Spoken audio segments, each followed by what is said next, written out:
Hi, everybody. Welcome to Ed Talks 2025.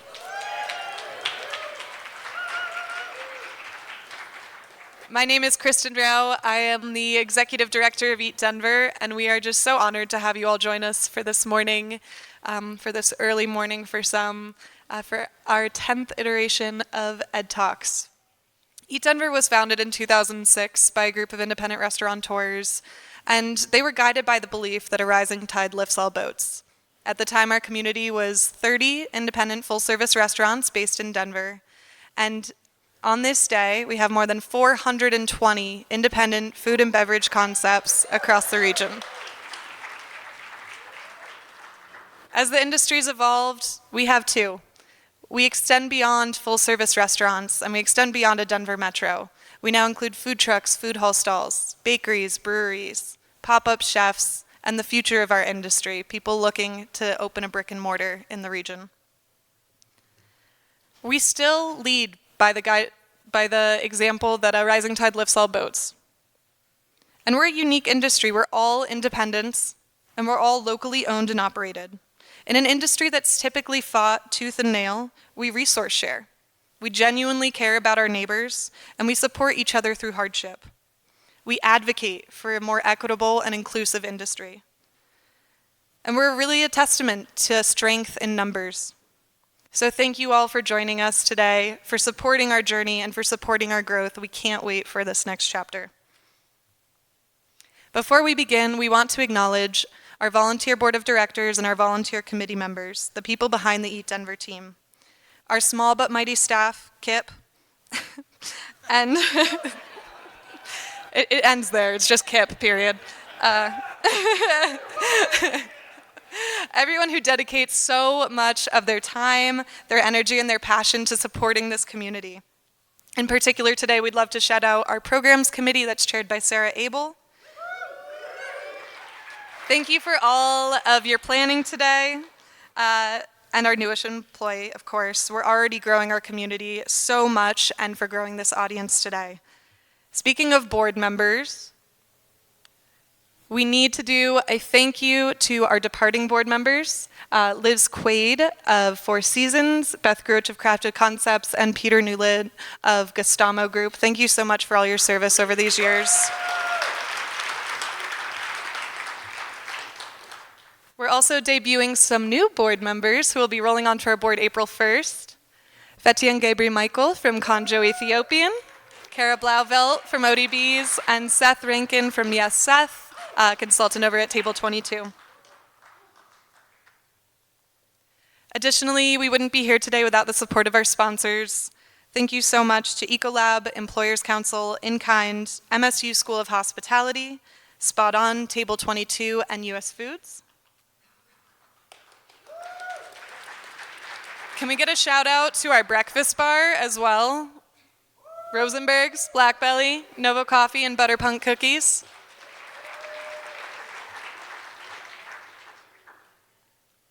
And to our community, love you, Victor. And to our community partners for supporting our sustainability initiatives, EP Distribution, who donated all of our compostables today, and Scraps, who is doing our compost sorting. You can check them out in the back there.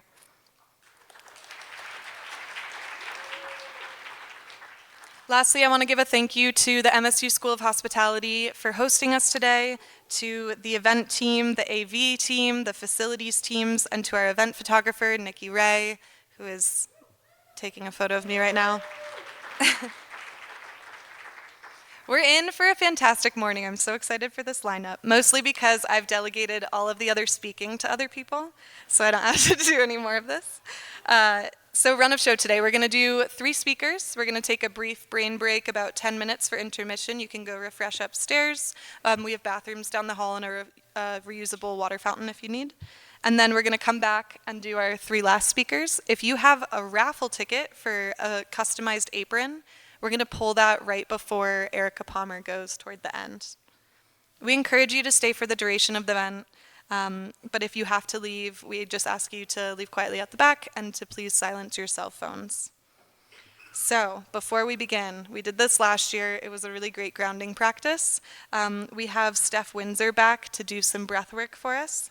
Steph is a yoga teacher, an educator, and a scientific research consultant who combines her educational experience with yogic practices and research findings to empower people to experience more joy. So please join me in welcoming her to the stage. Hi. Thanks so much for having me. I'm Steph, and yeah, I love yoga. I love breath work. And I think if you haven't dove into breath work, I want you to know that I like breathing the same way that I love food, and I know I'm in good company in a room like this. And breath work is similar to food in the sense that we all kind of have to eat to keep this whole life thing going, and we have to breathe. But the way that we breathe can enrich our lives. It can be a creative act. It can be a grounding act. It can be an act that brings us together and connects us. And so I ask you to just try on today's practices. You can take them with you and change them, make them yours. Or you can say, oh, that was a weird 5 minutes. I never get back. Okay. We're going to use shapes to ground our breath today, and we're going to use our body. The breath is a beautiful way to connect the mind and body, and it's the fastest way to change how we're feeling. These days, our bodies don't really know what we're stressed about, whether it's a saber-toothed tiger and our life is at stake, or if I'm just filing my taxes as a 1099, you know? And so I love using breath to remind myself that I'm safe in my body, that I'm connected, and that I can be creative or empowered. So try this with me if you'd like. Rub your hands together. Find a little bit of heat between your hands. Yeah. And you could fake this. You could totally zone out for the next 5 minutes, or you could try really hard to take this on. Once you've got a little bit of heat between your hands, maybe you take one hand to your heart, one hand to your belly. Maybe you close your eyes, maybe you swallow and relax your jaw. Perhaps you start to breathe in a way that you notice how your body moves in synchronicity with the breath. That maybe as you inhale, the hand on your heart moves and then the hand on your belly expands. And as you exhale, maybe something softens.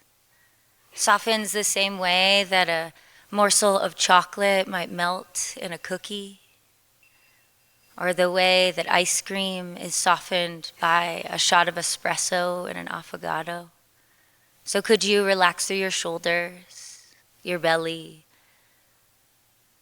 and start to use your imagination as you breathe, almost like you're drawing a line from your hand at your heart to your belly, and then tracing that line again from your belly to your heart. If landing your hands doesn't feel so phenomenal, you could always drop them back to your lap here. And you could stay with this practice or start to draw into your mind the image of a circle. And let the breath begin to feel like you're tracing a circle, no longer taking the two polar ends of an inhale and an exhale, but smoothing out the breath.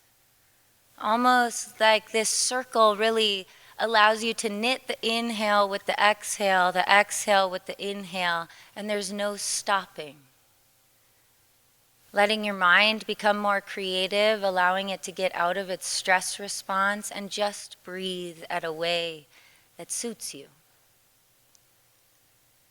You could stay with this practice of a simple circle breath or start to bring to your mind the image of a triangle.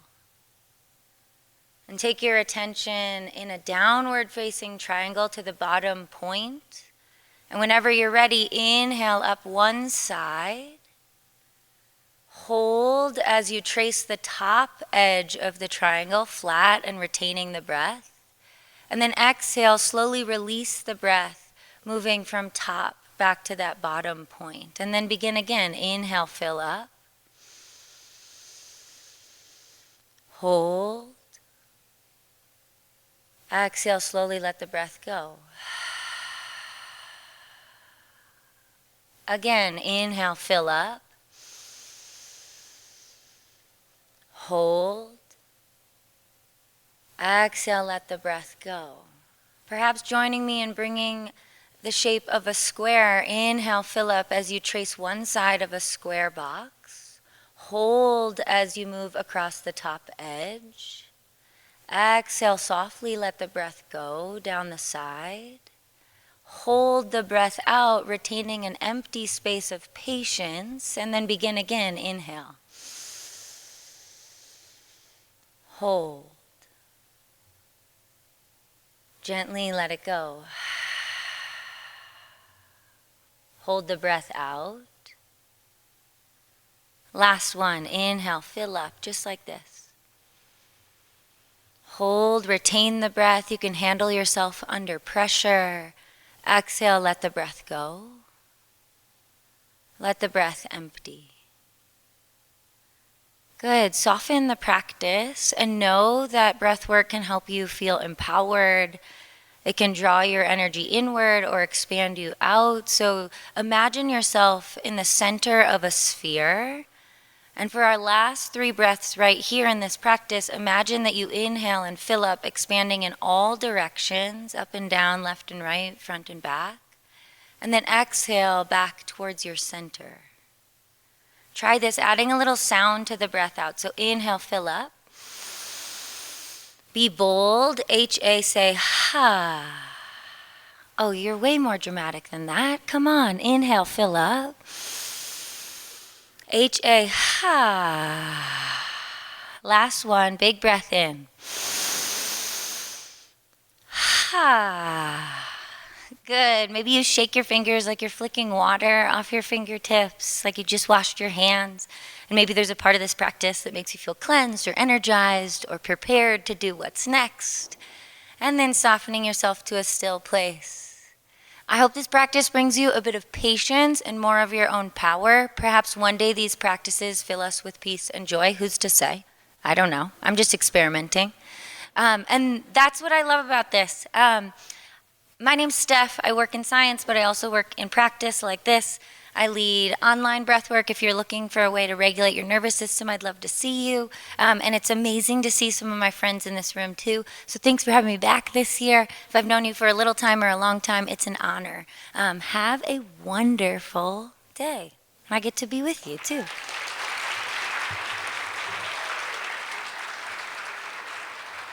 I'm going to go, but there's another wonderful human I'm sure to introduce the next speaker. Thanks, Kara. Good morning, Eat Denver. My name is Kara Blauvelt, and I am with ODBs. It is my pleasure to introduce our esteemed speaker today, Kevin Nguyen. Kevin is a founder of Regular Architecture, an award-winning firm based here in Denver, renowned for its innovative approach to architectural design. Today, Kevin will be presenting his insightful talk titled The Psychology of Restaurant Design, Creating Intentional Spaces and Communicating a Brand.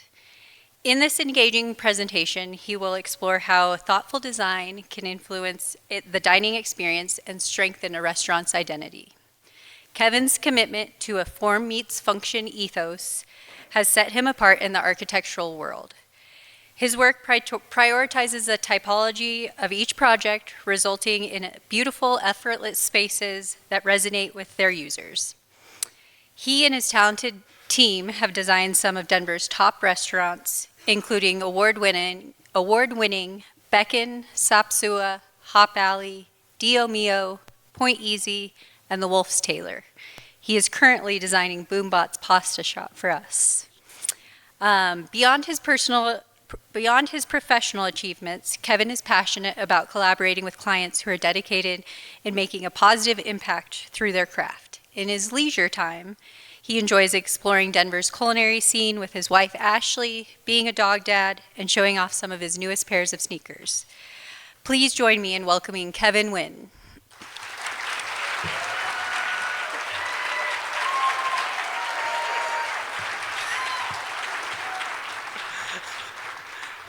That's a lot of people. Thank you, Kara. Let's see if we can do this. So when Christin reached out to me with this topic idea, I was incredibly excited about it because it's something we really focus on a day-to-day basis.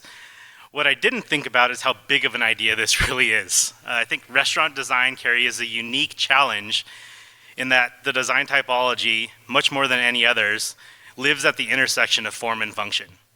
First and foremost, if a restaurant space doesn't function for its intended purpose, it's not going to work. But it has to be beautiful, because that's what draws out the majority of the people that come out to spaces, the food and the space. For many of us, visiting a restaurant is about more than food. It's an escape from reality or a transportation back to a world that we miss. Food holds a unique power to trigger powerful and lasting memories, and it's our goal as designers to build onto this through the way that we experience these spaces. A recent survey done by the National Restaurant Association about full-service restaurants said that 64% of consumers note the experience as a major driver when they come to new restaurants. These majority of the people that I think we're speaking about and designing things for regularly, either consciously or subconsciously, they go to restaurants because of the positive experiences. And these are the people that, in my mind, become the regulars. The idea of the regular is not only connected to us via our name, but an overall ideology about how people can best experience space and the type of guests that can create a successful environment for the restaurateur. We believe these are the types of people that will make a successful restaurant in the long term. The things that create the regulars are things like personalized service, staff members that see people and give them anticipating their needs and providing more personal experience. Something that can be translated to almost every guest with the way they enter and interact with the space. Relationship building. Regulars often build relationships with the people that work there, becoming familiar with their names and perhaps even their professional lives. We believe that creating spaces where people feel comfortable allow them to create those interactions with the staff that's in the building. And personally, I design that space into every one of my restaurants. It's probably at the bar with a view of the kitchen. The vibe. The vibe is kind of a weird word for me. I don't love it, but people are often attracted to the mood, the vibe, and the memories associated with their visits. At the end of the day, what we're doing is creating memory through food and hospitality. This is where things like the sound, the density of the seating, and the flow can really impact an experience. And I think the most important one is loyalty. A regular is someone who will come to a restaurant often, recommend it to the people that they love, and drag people over. And at the baseline, I think this is really about hospitality. And for us, the way that we design a space allows you to do your job in an easier way. To run that hospitality, we should be designing a space that lets you work without distractions or roadblocks. So why is designing a space important? As we begin to dissect what all this means, I really like to start by understanding how we use these spaces. First, from the customer's perspective, and then trying to understand it from the operator. From the customer side, everything starts with this initial greeting. Whether it's the first moment of a hospitality as a welcoming hand or a host stand, it's going to direct what that experience is going to be as you go through the restaurant.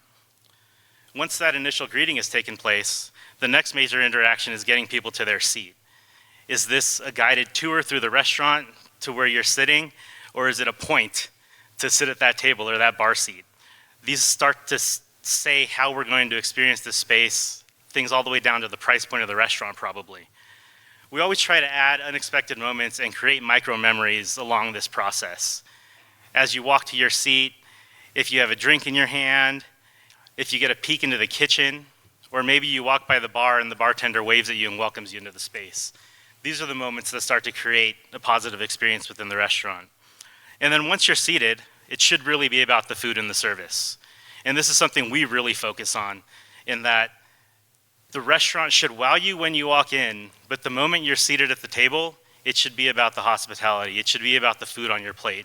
It should be about the service, because that's really what we're here for. We're here to get a delicious meal in a positive environment and enjoy our company. From the operator, I think it's a little bit different. It's probably 80% about the function of the space and 20% about how it feels. If the space doesn't work to make service as efficient as possible, it can create weird hiccups that on a busy night really cause a lot of trauma and headache in your guys' lives. This is where we think it's important to remember that these spaces, while having the ability to be incredibly beautiful, are not trophy pieces for designers, but functional art meant for the execution of hospitality. Defining sight lines ensuring we keep a constant eye on guests, and understanding the view from all dining areas and from the kitchen is extremely important. If the chef can see someone eating, they can decide how to course out their food, or maybe slow things down, or even see someone that's not having a good time and fix the issue before it turns into a problem where they leave a bad Yelp review. The importance of proximity in the restaurant, keeping things close, like the POS, service stations, having a glass of water close to someone or a new fork. A well-designed restaurant can maximize the available staff, enhancing customer experience. Things like the proximity of the bar to the host stand, as an example here, allows the bartenders to back up the host if they're taking someone to their seat, so that everyone that comes into the restaurant gets that handshake instead of the wait at the host stand. We all know that the most valuable asset in the restaurant are the people, so how do we ensure they enjoy what they do? We all love to work in a well-lit space, see the outside, and that leads to the importance of natural daylight. The real action happens during the day. Someone's always seeming to be at the restaurant, whether it's prepping in the kitchen or enjoying that comfortable corner booth and doing some office work before the day gets started. It may sound cliche, but I think there's something to tasting the love, and that starts with the prep cook in the morning. They should have a great space to work. While these items are important, the biggest challenge is the connection between what we know, our understanding of typology, and how each different operator views these things. We always start with asking a lot of questions, but these three tend to give us the most information on how to push something forward. What type of food are you serving? This helps us define what the kitchen looks like. What type of equipment do we have? Is this an open kitchen or a closed kitchen? As an example, seeing the flames from a wok is something that probably everybody wants to see, but seeing people drop pasta in a pasta well, probably not. What are we thinking about service style? Taking the restaurateur's idea of the space and converting it into something. Are we talking about counter service, full service, some sort of hybrid? These things really start to trigger the way that we experience the space, both from the customer side and from the restaurateur's side. And probably the one that's most connected to this, what about the vibe, the brand? What's the reason? What's the story behind this restaurant? I believe we can tell a story through the space and have that be the first interaction from every guest. The connection of the way that we experience the space to the overall brand gives continuity to the experience. Because of this, we focus on how space can connect, and we always start with these images without color. We tend to focus on the way that we interact with the space, so the materiality isn't as important at this fight. And with that, I kind of want to walk through a few of our spaces and how we use them to define that connection to the brand and the overall idea. The Wolf's Tailor's open kitchen with natural daylight creates a positive work environment for the prep and recipe testing. The concept of this restaurant was always about the maker. So our focus was on creating a kitchen and prep area that focused and showcased them. So positive or negative, it's a little bit like they're in a zoo, but it's really beautiful. At Sapsua, the entry lobby decreased the overall length of the restaurant and allowed a space where they can see people coming in to create that first experience. This space was about telling the story of Vietnamese food through a shared, well, varied experience of the owners. An emphasis on hospitality and a focus on the kitchen from every moment you walk through the door makes it feel like home. Point Easy is an attempt at redefining what the neighborhood bar is. We always wanted to speak to the history of this location and how can we elevate food while keeping the space inviting. The large bar takes center space with the brightly covered lighting fixture that acts as an invitation from the street. Because the bar is the focus, it feels like a neighborhood spot you can always walk into.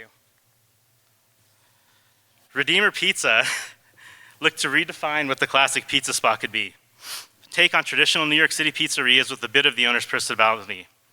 Multiple service types led to multiple entries that can be operated differently through the day. It's a pizza restaurant that's also a mullet. You get date night in the kitchen, and you can have a party on the patio in the back. We made these super awesome Teenage Mutant Ninja Turtle cat candles, and I just had to show them. Xiquita is the new one on the scene, recreates a Mexico City in the heart of Denver, not through mimicking it, but by taking the pieces we believe make it special and emphasizing them. Xiquita was about creating a space that was a departure from what we are used to in Mexican food. A mix of raw natural materials and live plants created a juxtaposition that feels genuinely Mexico City. The focus on the food, opening up the kitchen and creating a tortilla station adjacent really displays the importance of corn, which was the highlight for the chef. Beckon was always the best story about excellence. The awe that you enter the room, but the service and excitement during the meal is all at eye level, and a focus on the food. The entry through this space is through a small anteroom, and as you enter, you get a view of this altar to food. And the beautiful artwork by Sandra Fettingus creates, when you're standing, a view up, and when you're sitting, the darkness allows you to focus directly on the food and the service that's happening in front of you. No distractions. It's not about the space. What does all this mean? I think what it means is there's no silver bullet to create space that connects you to your brand. It's important to do the work early in the process to create a defined and succinct goal that can be expressed throughout the design and experience once completed. Developing a brand early in the design can help to influence the space and design. I think the industry is constantly changing and growing. It's our work as designers, along with the owners, to understand what's next. Restaurant design and branding are not about trends, but about how we can interpret movements to build a long-lasting idea in space. Longevity is how a restaurant succeeds and thrives. These are not short-term spaces. So join me in being a regular with our community. In my mind, that's the real secret to our success. Intimate understanding of the craft and hospitality connected with restaurants and their brands allows us to see the pretty pictures, see beyond the pretty pictures, and understand what makes the space tick. Thank you.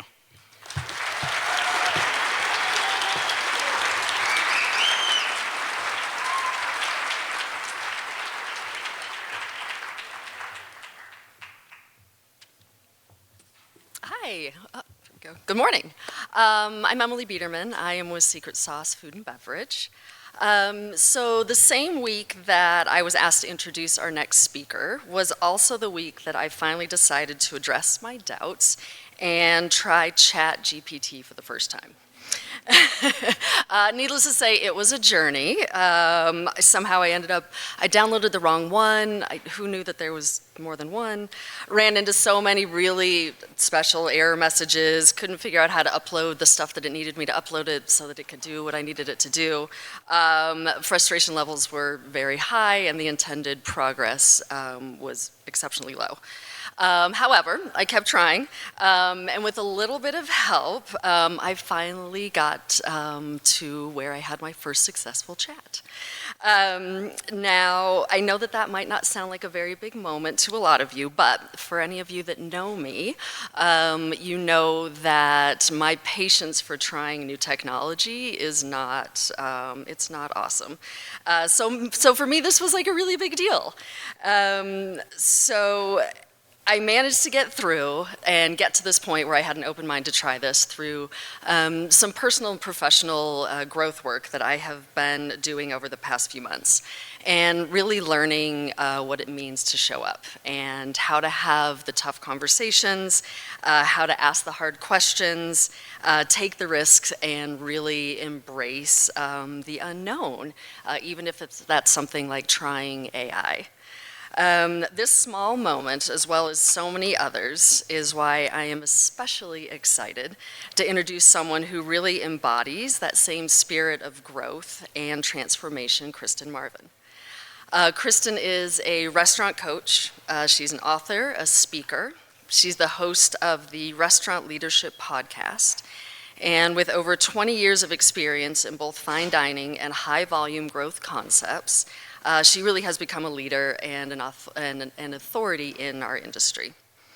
As the founder of Solutions by Christin, she partners with independent restaurant owners to tackle their toughest leadership and business challenges, helping them focus on what truly matters. Through her personalized coaching and leadership workshops, she doesn't just give advice, she guides her clients through transformative journeys that break down barriers and unlock new levels of success. And I can say this with so much confidence because I am proudly one of her clients. So please help me in welcoming Christin Marvin here to present the Smart Restaurant Playbook using tech without losing hospitality.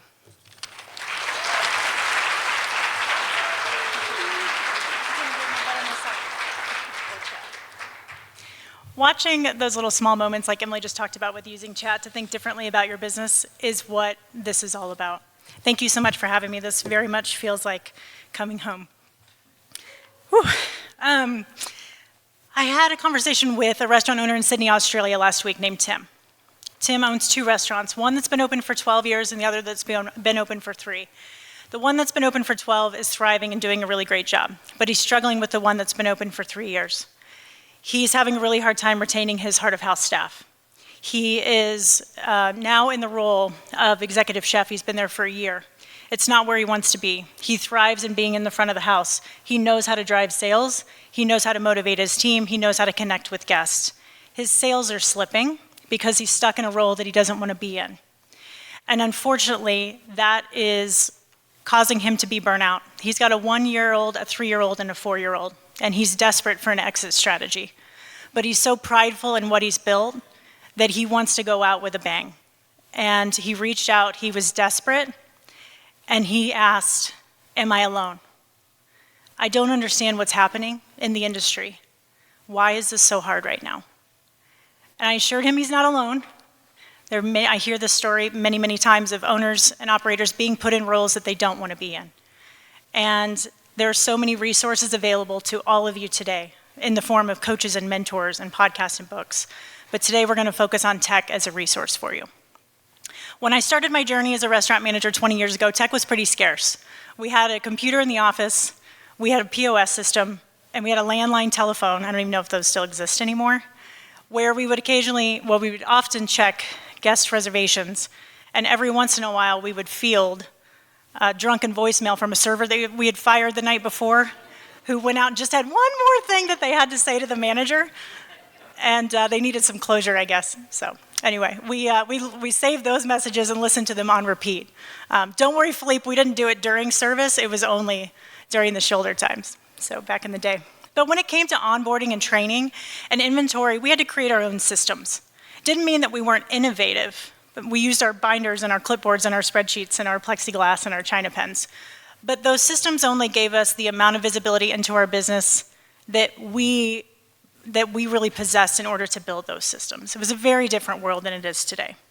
Didn't mean we weren't innovative. We figured things out, we adapted, and we built the tools that we needed for our businesses to be successful. But creating those tools took time and a lot of guesswork. Is this going to be right? Is it going to show me what I need to truly operate the business? It allowed us to enhance the hospitality, but only as far as the skill sets we had to build those. My first experience using hospitality or using technology to enhance hospitality was rolling out OpenTable as a general manager. In my mind, OpenTable completely revolutionized the way that I ran the restaurant. Overnight, we were able to fill seats in our sleep. We didn't have to worry if we had cancellations. We managed a wait list like it was no big deal. We had guest notes and were more prepared before the guests walked in the door than we'd ever been in our entire career. It turned running the restaurant and the door specifically into a game for the managers and the servers. We had an absolute blast, and we started competing with each other to see how many covers each manager could accommodate on any given shift. OpenTable didn't, and I'm not an affiliate of OpenTable, by the way. I'm just going to say that. I still love them, but I loved them very much back in the day. OpenTable didn't just improve the guest experience for us, though. It made running the restaurant more enjoyable for our entire team and help improve their confidence in the roles that they were doing, which is so important when you're talking about a guest-facing role, especially at the front door. More than that, though, OpenTable from a leadership perspective helped us develop our strategic thinking skills, become better problem solvers, and engage with guests on a different level. This single tool streamlined our operations, strengthened our hospitality, and made the restaurant more profitable, all without losing the human touch. But here's the reality. What we did 20 years ago is not enough today. The industry is changing so much. Labor and food COGS need constant oversight. Guests want experiences that fit into their lifestyles, and the margins are slimmer than we've ever seen them before. On top of that, today's restaurant employees have less experience than we've ever seen before, and that's putting pressure on you as leaders to spend more time solving problems and putting out fires and answering questions from your team than it is actually running your business. By the end of this talk, I'm hoping that you'll have a new perspective on how tech can work for you, understand how to use data to enhance the guest experience, how to choose the right tools for your business, and how to implement them without losing the human touch that makes hospitality so special. I'm a coach, so I got to challenge your mindset a little bit when it comes to technology today.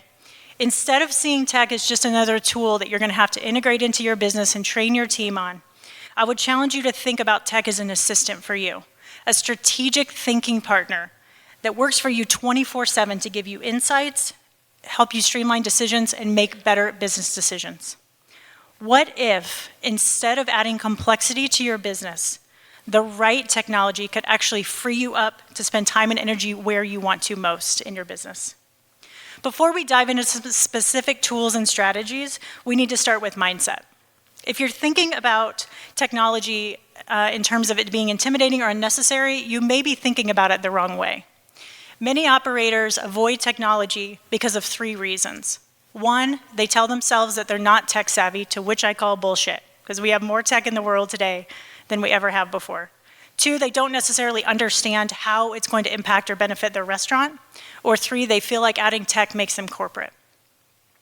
The truth is that these limiting beliefs could be holding you back from running a more productive and profitable business.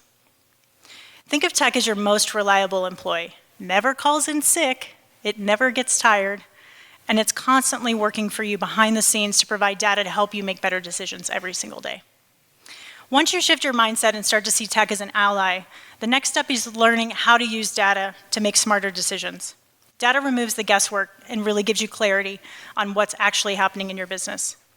Restaurants are super emotional businesses. We make decisions based off what we feel is right, but sometimes those decisions can cost us money. For example, I had a client who was writing a schedule for all 4 of his locations based off his gut feeling that the morning hours of operation were busier in the afternoon. This became alarming to him when he started to see a rise in turnover and negative guest complaints. It was only when we looked into his hourly sales and spent about 20 minutes that he had a moment of insight and realized that he'd been scheduling people in the wrong places and that his afternoon business was actually busier than his morning business. It's those little bitty moments that can completely transform your business. Show of hands, how many of you in the room know if your sales are up or down compared to last year? Okay, keep your hands up if you know if that's because of guest count or average guest spend. Great, love it. Using tech to answer questions like these helps, again, remove the guesswork and gives you permission to strategize how you want to grow your business in the right areas so that you can improve your profitability. I would challenge you to think about what your life looks like with a healthier bottom line. Less stress, more freedom, an expansion plan, maybe an exit strategy. Once you start getting curious about how data can help you get clarity around your business, the question then becomes, what technology should you actually invest in? There's so many options available, and choosing the right technology can be really, really overwhelming. There's a tech solution for everything, but it doesn't mean that you need everything. The key here is to be really, really intentional. You do that by measuring the tech that you're looking at against your core values, your mission, and your vision. Does it fit with how you want to deliver the experience, and does it match where you're trying to go in your business? Ask yourself 3 questions when you're thinking about implementing new technology. Does it help us enhance our guest experience? Will it help enhance the employee experience? And will it make our restaurant more profitable? If the answer to these 3 questions is yes, it's worth exploring. Another important step in the decision-making process is involving the right key people in the process, your leaders and your managers, the people that are going to be using this technology from the get-go. Including them early in the process helps increase their buy-in, identify potential pitfalls that you may not see as the owner, and ensure that technology fits within your current systems instead of working against them. When your leadership team is involved, they become champions of the technology, which makes the implementation process so much smoother for your team. After you choose the right technology, how you implement it into your restaurant can make or break its impact in the business. A poorly implemented tool can cause a lot of chaos, friction, and mistrust with your team, which all leads to a negative guest experience. The good news is, though, there's a proven process that helps owners and operators roll out new tech. Lost my last page. I'm like, oh shit. What am I going to do here? There's a proven process to help you manage change in your business. That process starts with a few key steps. Communicating the why. Thank you, Simon Sinek. Starting small. Implementing testing in just one location before you expand to multiple locations, or starting in a slower day of the week and then slowly growing as business ramps up. Providing ample training and support to your team so they can lead with confidence every day with the new technology. Leading by example. Show them that you're invested so they will be invested as well. And monitor and adjust. No system is perfect, and I have yet to find a tech system that matches exactly the individual and unique experiences that you all want to provide.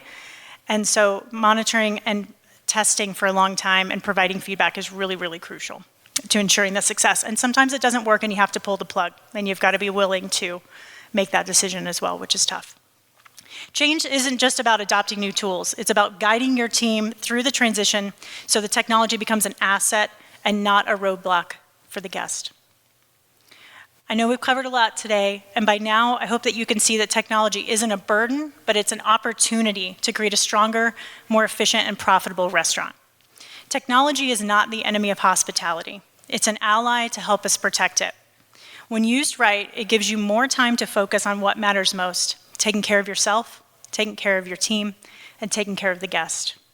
So here's my challenge to you.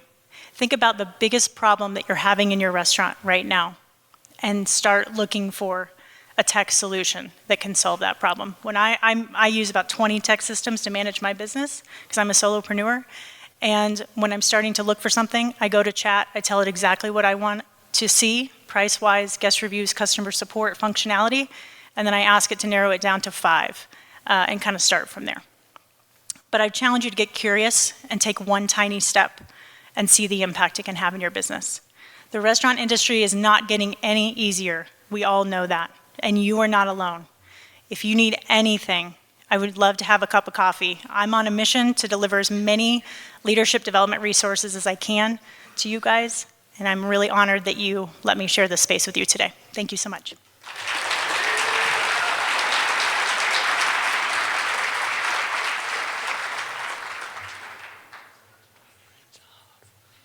Thank you, Christin. Hi, everybody. My name's Brian. I'm on the board of Eat Denver. I'm on our executive committee. And one of the reasons I'm so passionate about restaurants is because they're places where we spend so many truly important moments in our lives.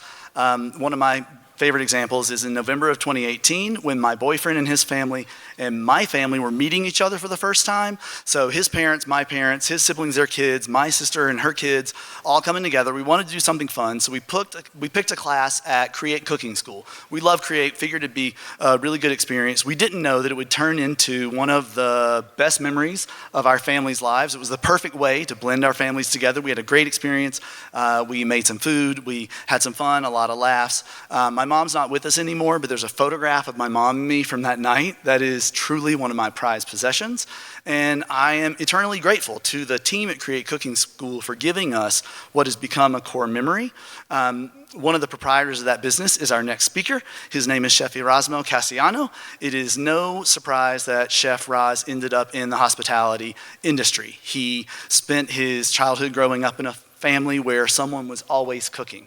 His dad on the grill, his mom making sauces and sides, family members and friends coming over for impromptu dinner parties.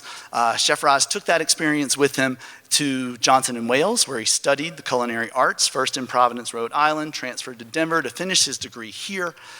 He then worked in some fine dining restaurants in Denver and Dallas before opening Create Cooking School in 2017 with his business partner Diego Coconati. That was not enough though. They opened a new restaurant in Park Hill in 2022 called Lucina. If you haven't been, I highly recommend you go. I think of Lucina as storytelling through food and a representation of Raz and Diego's culture and heritage. Accolades followed really quickly after Lucina was opened. It landed on a bunch of best restaurant lists, earned a James Beard nomination for Raz and Diego, Last year, they opened another restaurant. This one is called Xiquita. You heard Kevin talk about it a little bit earlier. It's an ode to Mexico City. Again, a phenomenal experience, hospitality forward, delicious food, employing some ancient traditions, a really special place. I think we're super lucky to have Chef Roz as part of the Denver food scene. I'm thrilled that he's a member of the board of Eat Denver, and I'm so happy that we get to talk with him today, hear from him today. So without further ado, Chef Erasmo Casiano.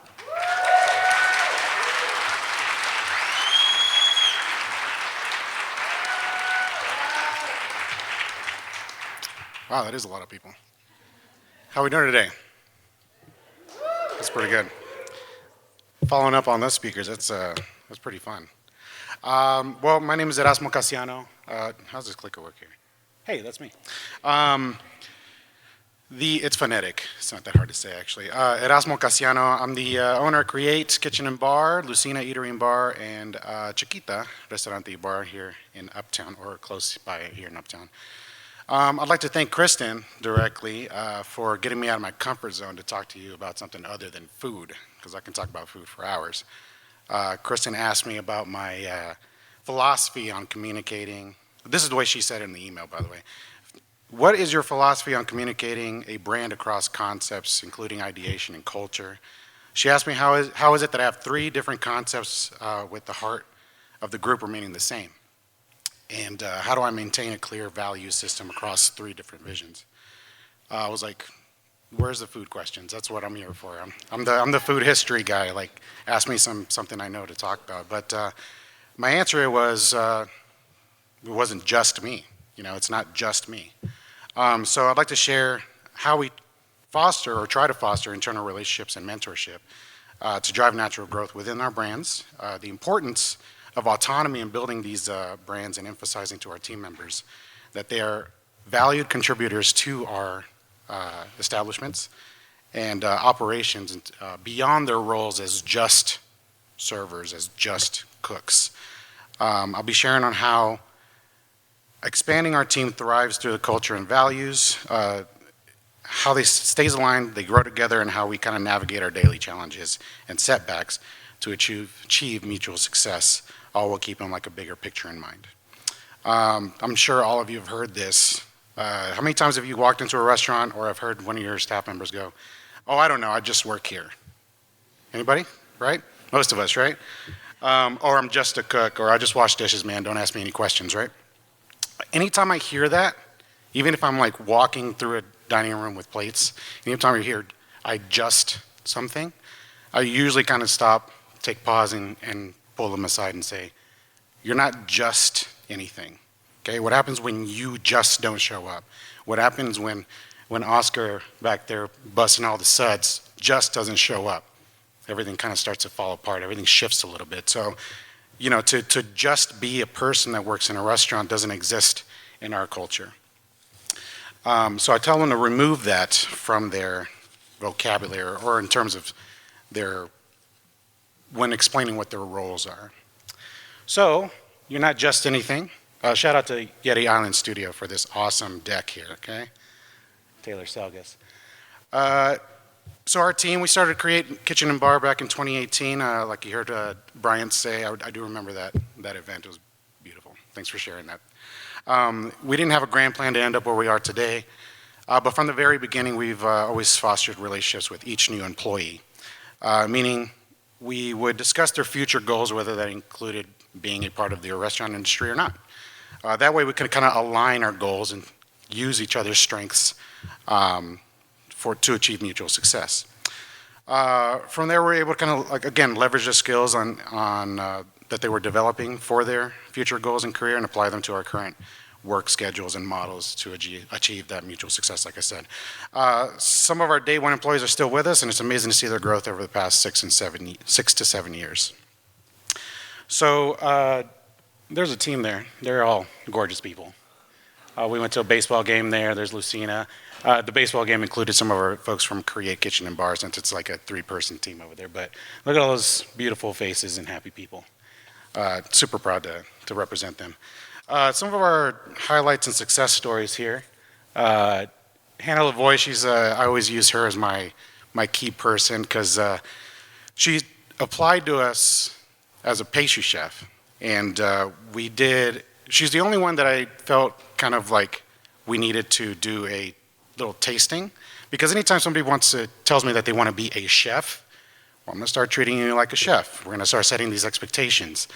We noticed that so she did this awesome tasting for us. She made a pork adobo for Lucina because she, again, applied to a pastry chef, but I wanted to make sure that she was able to understand how a kitchen is ran and all the things. So she made us that. It was absolutely delicious. Plating wasn't all the best, but it was there. She tried. She told me the history on why she wanted to do pork adobo, which is more Filipino, it was beautiful just to see the effort. But again, she liked a little bit of experience, so she started out with us as a pantry line cook.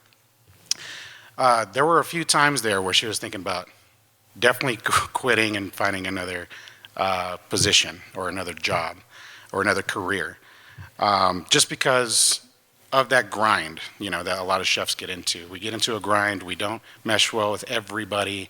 We take things personally. All the things. Any review that's a 3-star, we take personally.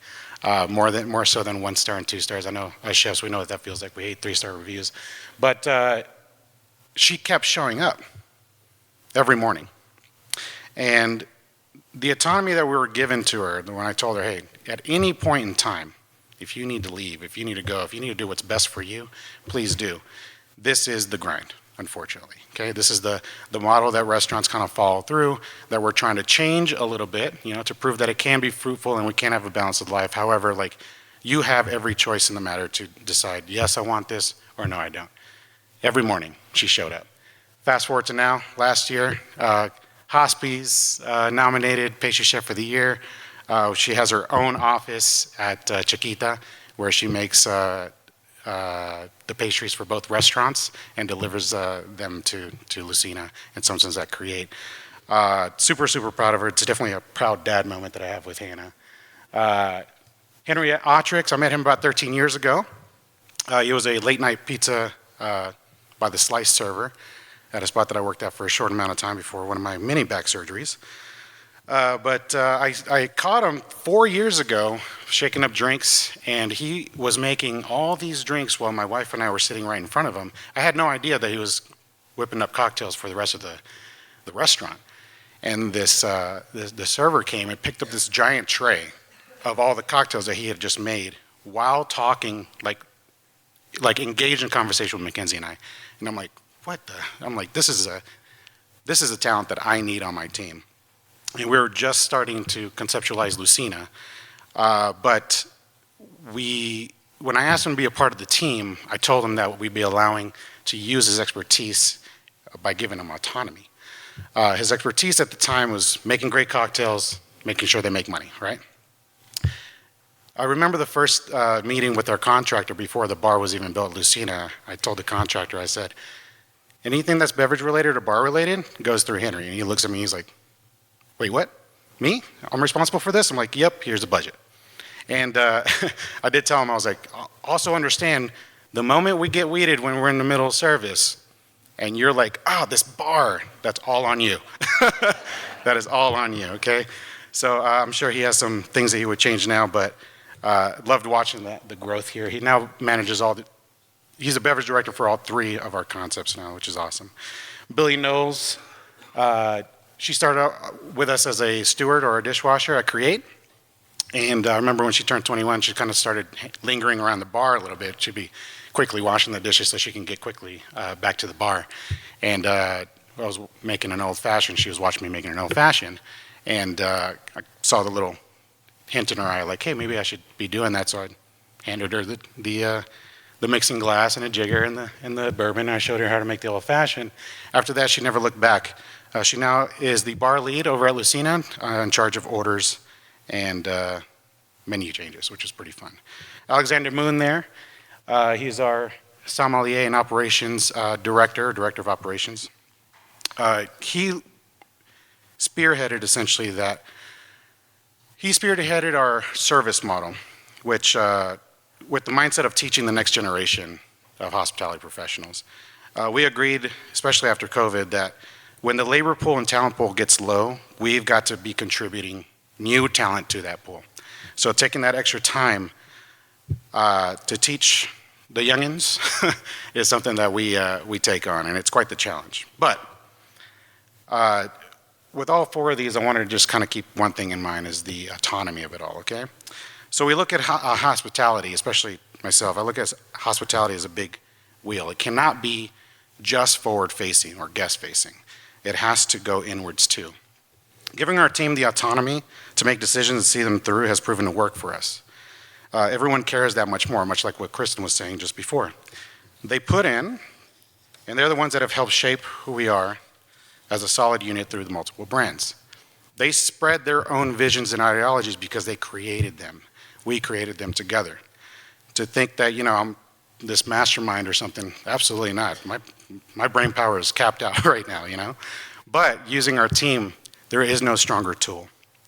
A common hospitable phrase that I think we all have heard is, please help yourself, right? You go to someone's house, they're like, oh, the kitchen's right around the corner, please help yourself, okay? We, let's say it's a buffet style, please help yourself. Well, for me, I believe in giving, I believe that giving autonomy is a way of saying that, a type of hospitality to our own team members, saying, please help yourself and let me know if I can help you in any way, okay? This is why I see the team as a wheel, as a circle, hospitality and autonomy, producing inward and outward. That's why hospitality, the big wheel, strengthened because all the hospitality is going out, and strengthened at its core because all the hospitality is going in, okay? So that's why I always tell people, again, any staff member, that you can't just be a worker here. There's so much more to every role. Oh, that's pretty cool. That's our kitchen at Lucina. It's pretty fun to kind of see that all in quick motion there. But ways of staying in sync is that we stay present with our guests as well as with our team. Allow ideas from anyone and everyone and see them through, follow them through. If anybody's coming up to you with any ideas, it's because they care, okay? Maintaining open communication, setting personal and group goals, again, going back to what their goals are, is very important here. And embracing those uncomfortable moments of, we don't know what we're doing, but making sure that no one is just clocking in, okay? Lessons learned from all of this is that, we're gonna fail. Some of those ideas that your team members have, they're gonna fail. Some of the ideas that we have as owners and operators fail. That's okay, move on. Celebrate the wins and losses equally. Don't dwell on either. The biggest thing that I've learned is taking a step back, 30,000 foot view, if you will, especially after taking 8 weeks, because I'm a new dad. So I took 8 weeks for paternity leave. And I remember coming back and seeing that, hey, everything's okay, guests are happy. If guests are happy, your team is happy, okay? But to conclude, tell your team member next time they say, oh, I'm just a server here, that they aren't just anything, that they are an important part of this wheel. With that mentality, I think we can really constantly push to achieving goals and succeed together. Those are 3 businesses here that we started off, and it's all because we asked each other, hey, do you want to do this? So if there's a 4th one coming up, I'd have to discuss with the team because we are all doing it together. Also, just real quick, do y'all know how new parents love showing off their kids every moment they can? Boom, there he is right there. Thank you so much.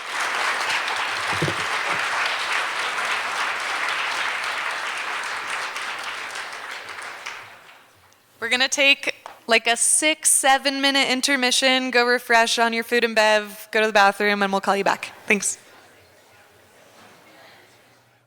All right. How's everybody doing? We're halfway there. Thanks so much for being here. Welcome back to the second half of Ed Talks 2025. We're gonna have Nokkie, Lipsey, Eric Skokan, and Erika Polmar coming up to wrap us up. Super excited to have her here from the IRC. My name's Chad Michael George. I'm, I think, a 10-year board member now, so they keep trying to demote me and get rid of me. Thank you. I got 1 round of applause there. One guy. Before we resume, we just want to thank all of our Eat Denver members for supporting our community. As Christin said at the beginning, but it's one of my favorite sayings, a rising tide lifts all boats, and our community is stronger because of all of you. Now more than ever, it's important to come together at events like this and at Eat Denver's future events and programming to reconnect, to continue empowering each other, and to nurture resiliency for all of us. So thank you so much for being here. And if you're not familiar or haven't already checked out the Big Eat and Harvest Week, our other two big events that are coming up later this year, definitely check those out. And now Kip Wilson, our newest hire of all the 2 hires we have here at Eat Denver, is going to come on to tell you about our next speaker. Thanks so much for being here, everybody.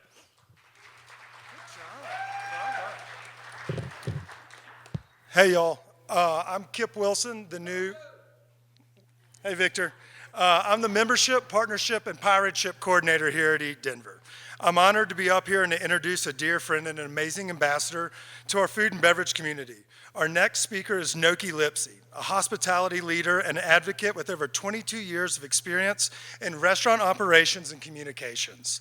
As the Director of Communications and Projects at Id Est Hospitality, she championed diversity and inclusion in leadership and executive roles for the Michelin-starred restaurant group.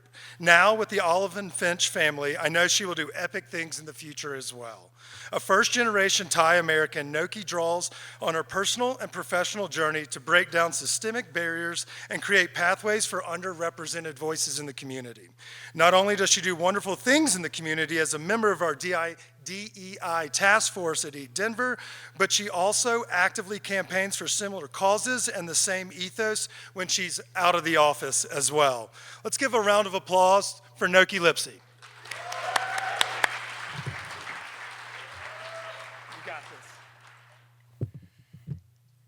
Hello, everyone. Full transparency, I'm like shaking a little bit, but I'm in good hands. You guys are amazing. I love you lots. It is such an honor to be here today, surrounded by industry leaders, chefs, and operators who are shaping the future of hospitality. So today I'm going to be talking about empowering diverse leaders and creating pathways for growth. I grew up in the restaurant industry, shaped by my immigrant family. My dad was a hibachi chef, and my grandmother, was a chef in our family-owned restaurant.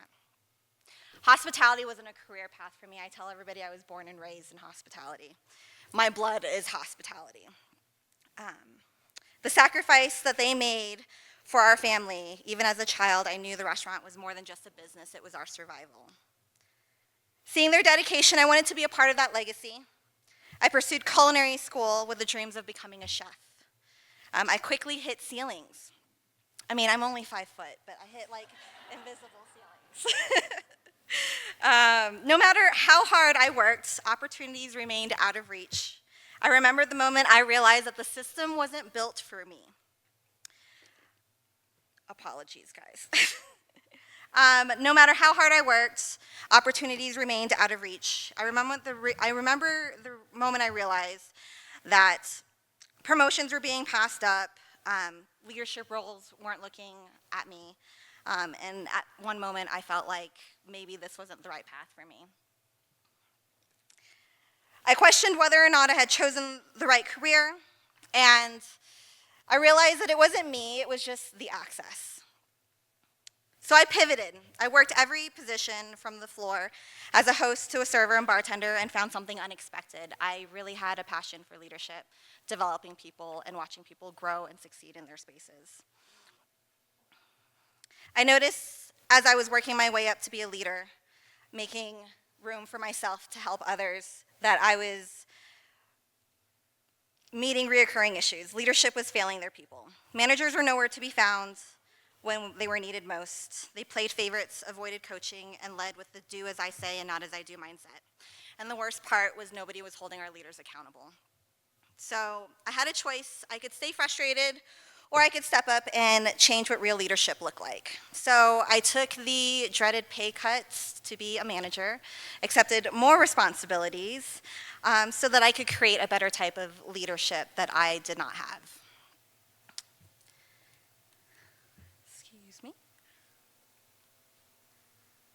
So I remember walking into meetings, being fully prepared to contribute to the strategies and the projects that we were working on, only to be seen as the person to take on more work. I had a seat at the table, but I didn't have a voice at the table. I remembered, I'm so sorry guys, I am so nervous. And I am losing my spot.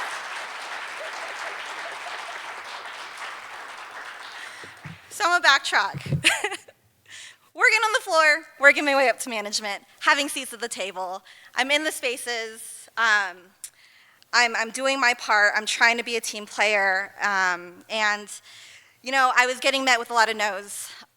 I was getting met with a lot of, you know, we want you here, but we don't want you to really do much. We just kind of want you to put in the work and, you know, just make everything look good. And it was a struggle for me. I really felt disheartened. I felt like I was constantly code switching and adapting. And, you know, I knew that one day I really wanted to execute a leadership at a Michelin level. So with that, I, you know, was like going ahead and signing up for programs and things that would help me be a better leader so that I can advocate for the industry. I was taken on every project, every task, every challenge, and just so that I can prove I belonged. I learned how to navigate the industry that made me palatable enough to move up. But my goal wasn't to just succeed, I wanted to make impact at every level. So the closer that I got up to the top, I realized that I was the only person who looked like me at the top. The workforce that I was in when it came to the kitchens and the floor didn't look the same as you continued to climb the ladder. And for me, that was a problem because I didn't have people that I could relate to. I didn't have people that had my back, and I just felt so alone at the top. From there, I was given an opportunity to tap into my advocacy work for diversifying leadership and to use my platform to speak up to make impact. Because it's not about my journey, it's about ensuring that no one has the fight to be seen, to be heard. And today, I'm committed to creating pathways for underrepresented leaders to rise and be seen. I am a mentor at the James Beard Foundation Legacy Network, where I actively work with emerging hospitality leaders to provide them guidance, resource, and advocacy to what they need to break barriers and step into leadership roles. With my work with the James Beard, I've found a passion and a voice to be able to stand up and say, we need more diversity at a leadership level. It is important for our teams and our executive teams to be able to have diversity to help make decisions.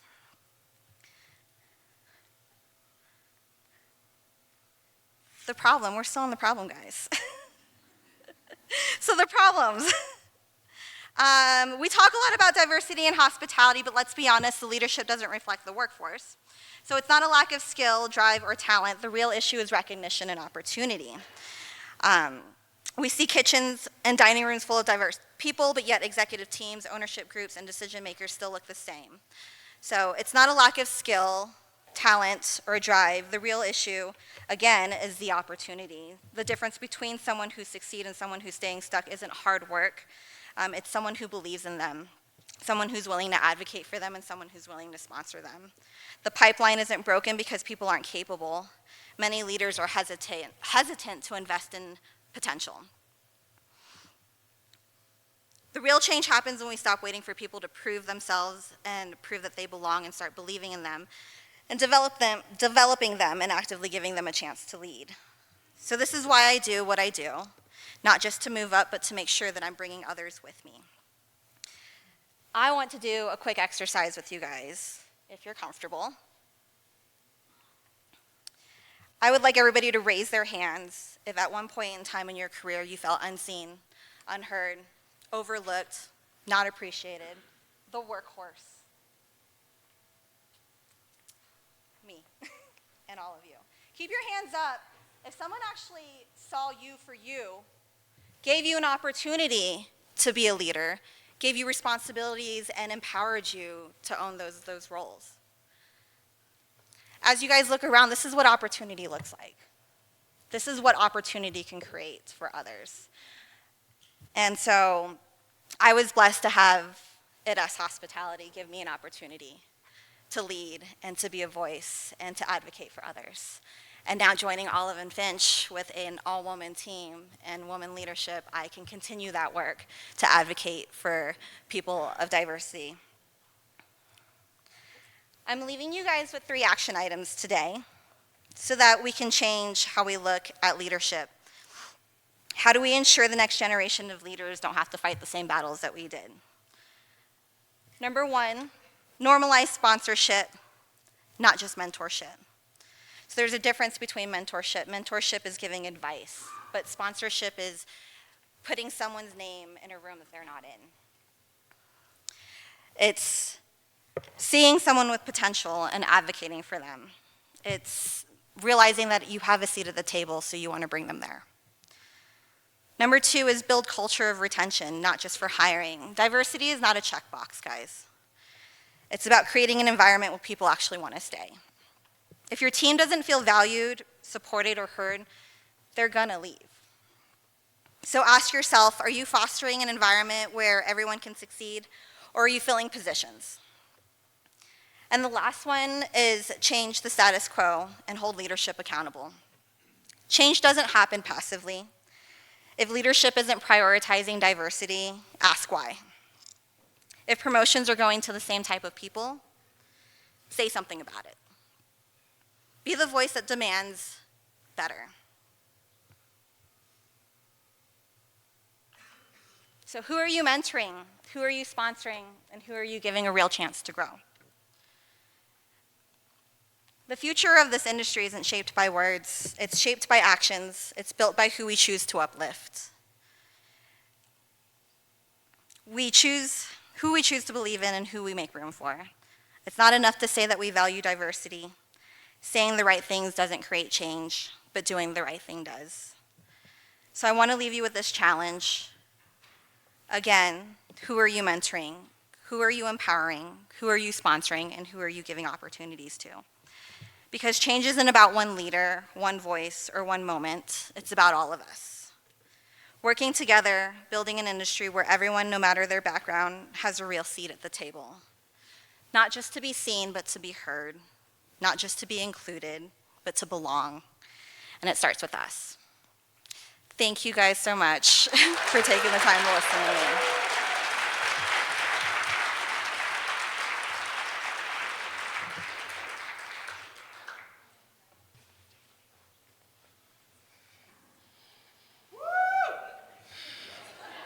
Thanks. Hey, everyone. Good morning. Awesome gathering. Thank you all for being here. This is like the coolest day of the year always, which is awesome. I'm Daniel Asher, proud board member of Eat Denver, working title food group, Eco Chef Culinary, Cut and Dry, and obsessed with our collective Colorado food experience. Eric Skokan is one of those rare humans that have created their own energetic orbit. It is one of the many reasons why I adore and love him so very much. Just being near him quiets your mind and settles your nerves. His cadence, vulnerability, and presence is that of a wise wizard who honors his inner child and makes time to pause and listen. His wife Jill, their amazing kiddos, and collection of animals have created the most unique working farmstead property in Boulder County, and it has become a pillar of agricultural excellence and culinary beauty. Spend a couple of hours with Eric and you'll find yourself milling grain, tasting heirloom radishes, and discussing how to build soil health while sequestering carbon. In the middle of the pandemic, when we were all losing our minds, Eric found a way to repurpose a vintage ice cream truck, named her Mabel, and drove around Boulder delivering 250 different varieties of heirloom vegetables from their farm. He is an amazing award-winning chef across multiple organizations of recognition, including the Michelin Guide and the James Beard Foundation. Eric has chosen to immerse his entire being into the roles of cook, multiple restaurant owner-operator, holistic rancher, organic farmer, grain miller, husband, father, cookbook author, community builder, and regenerative land advisor. He is a steward and advocate of all things animal, vegetable, and mineral, a gifted culinarian, a man who leads with his heart, teaches with his mind, crafts with his hands, and nourishes with his soul. It is an honor to introduce and welcome Chef Eric Skokan to spend some time with us this morning.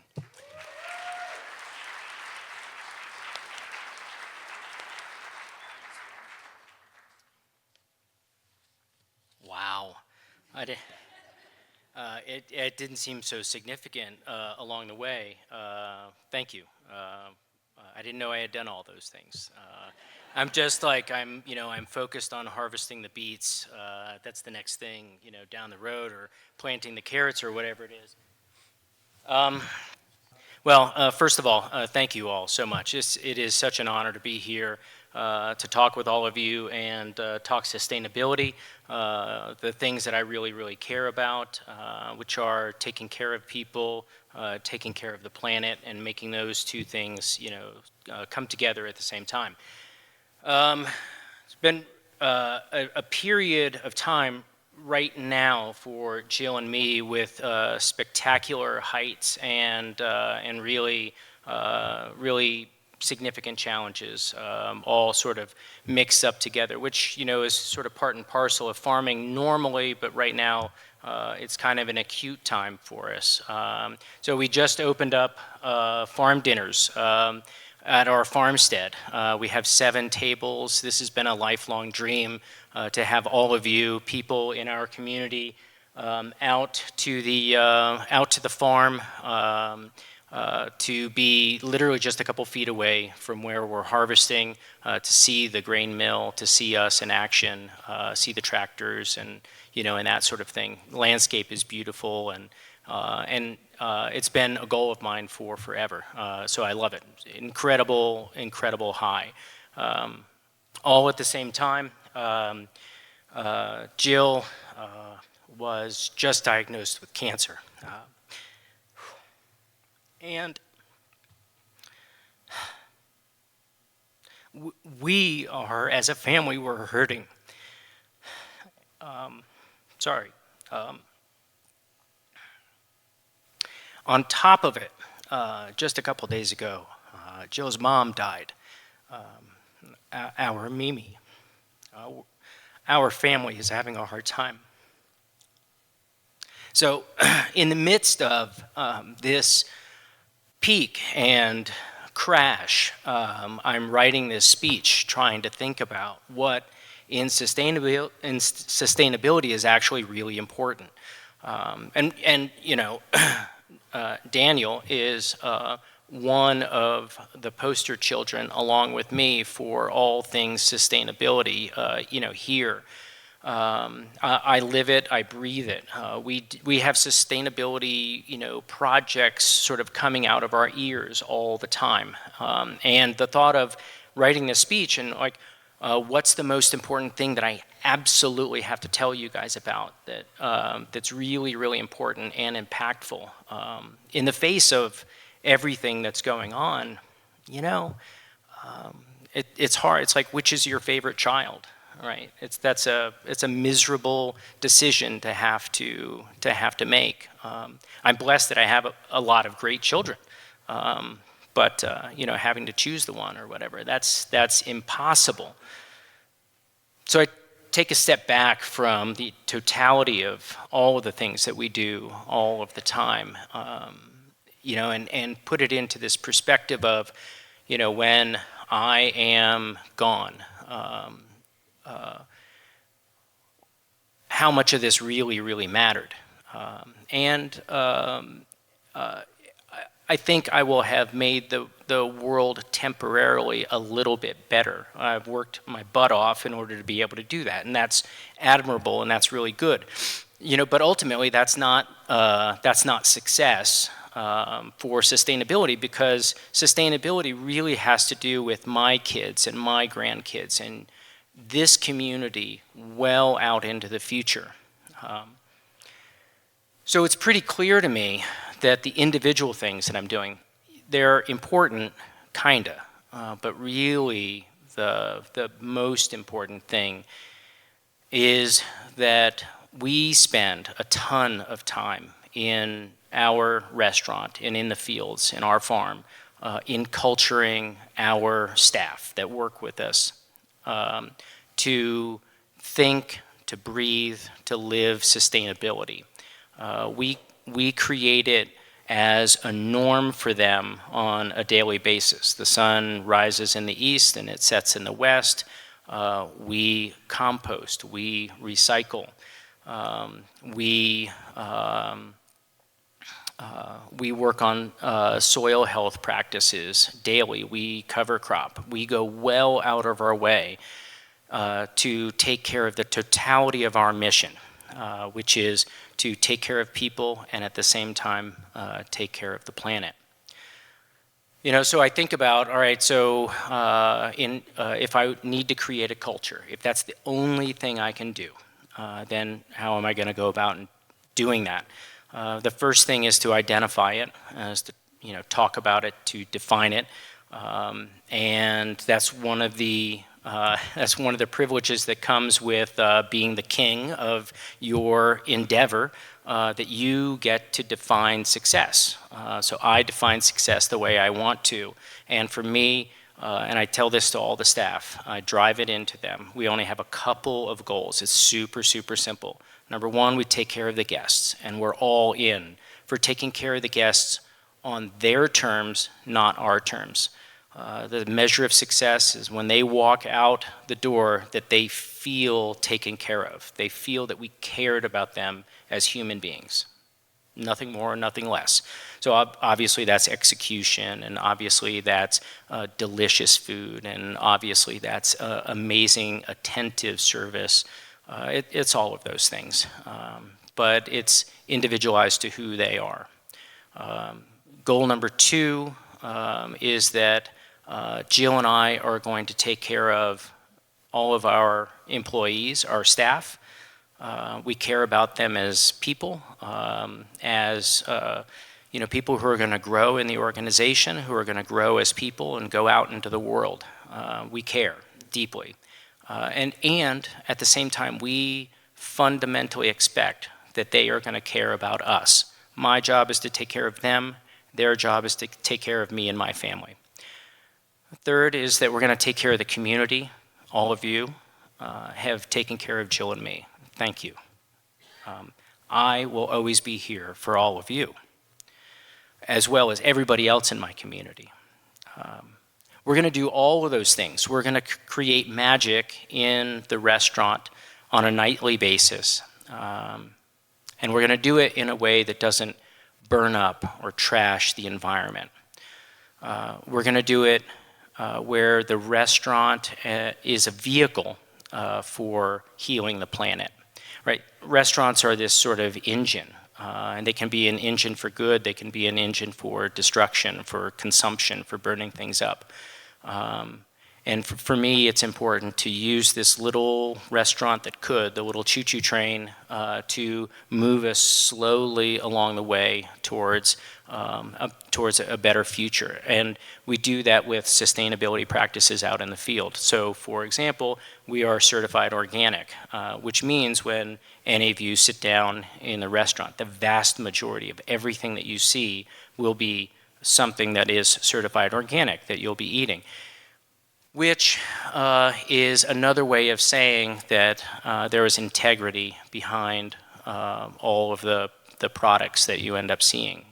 That to me, is really, really important.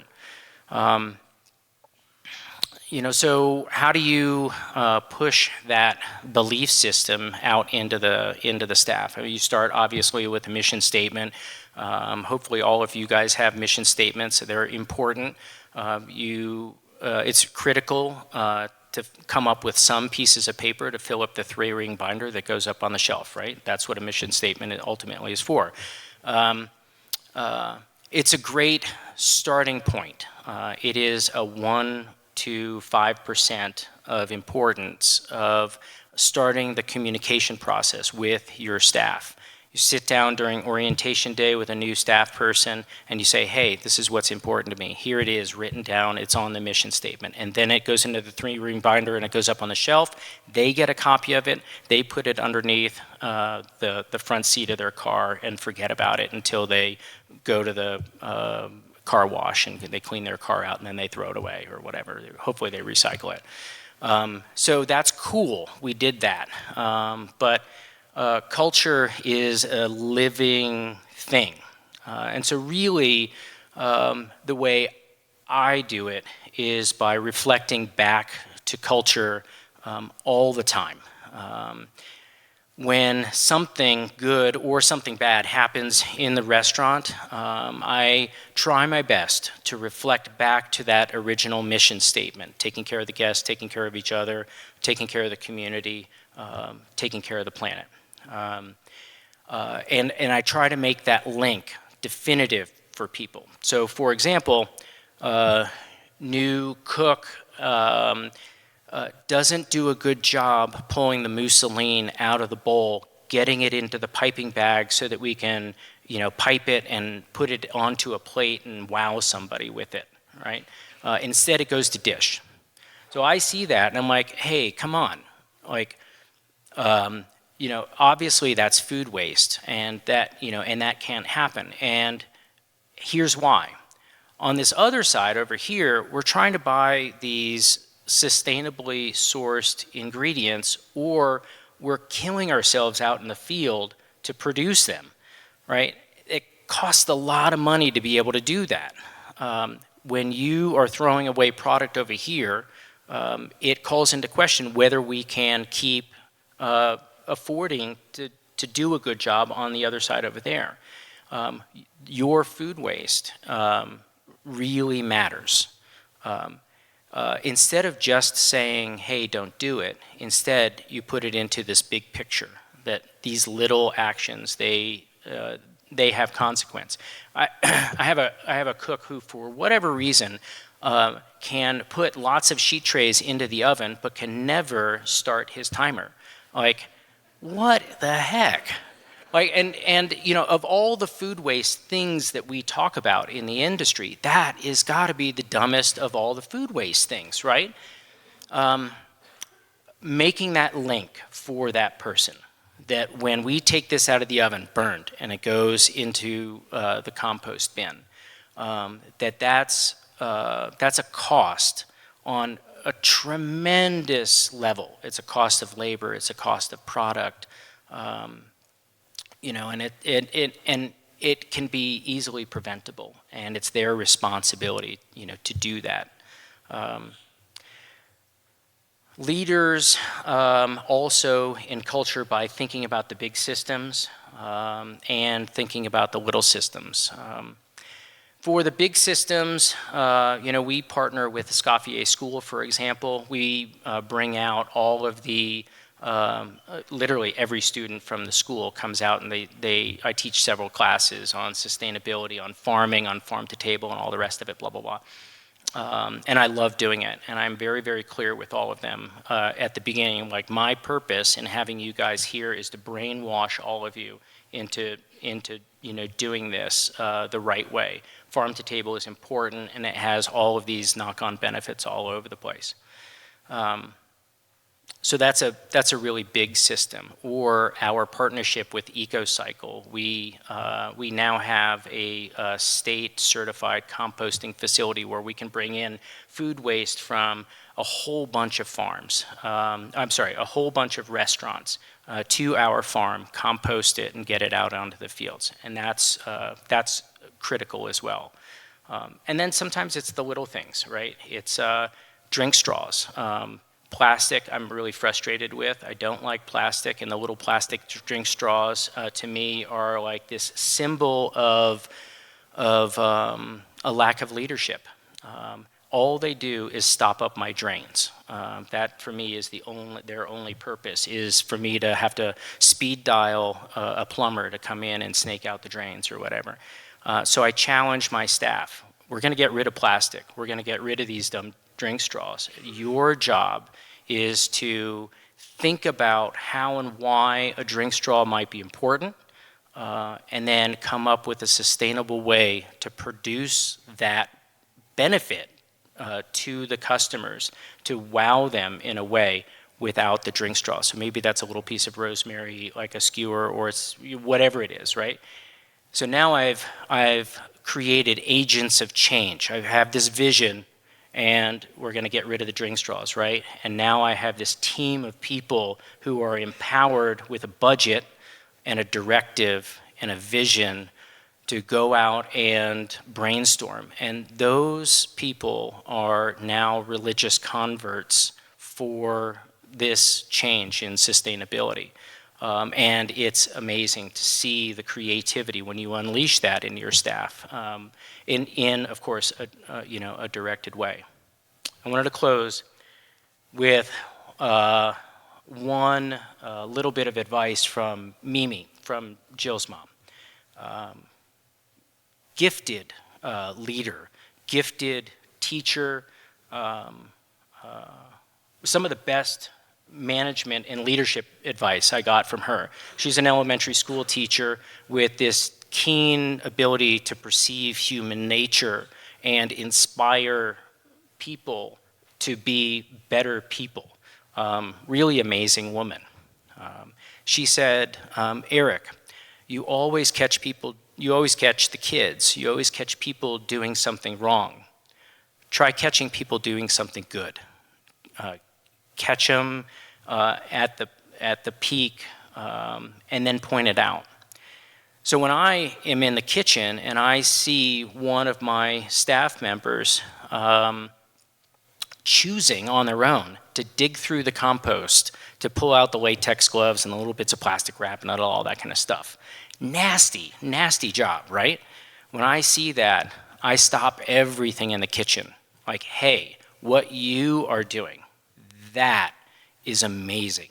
That's important. And you guys over here, you see that she's doing that? That is what I'm talking about. Taking that little moment to celebrate along the way, that's an incredibly powerful and motivating moment. Sustainability is all these little things and it's all these big things.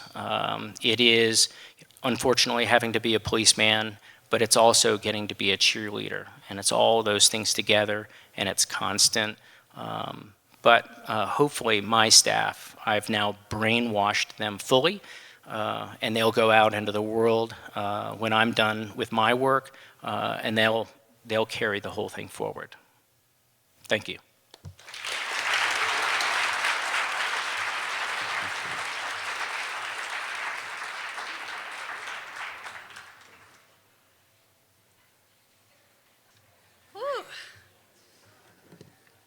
Eat Denver. You guys look good this morning. It's early for some of you, I'm sure. What an honor it is for me to introduce our final speaker of today. My name is Jody. I'm with Frosca Hospitality Group. We had a very close relationship with this next speaker, and I'm going to tell you why. She's a total powerhouse in our industry, Erika Polmar.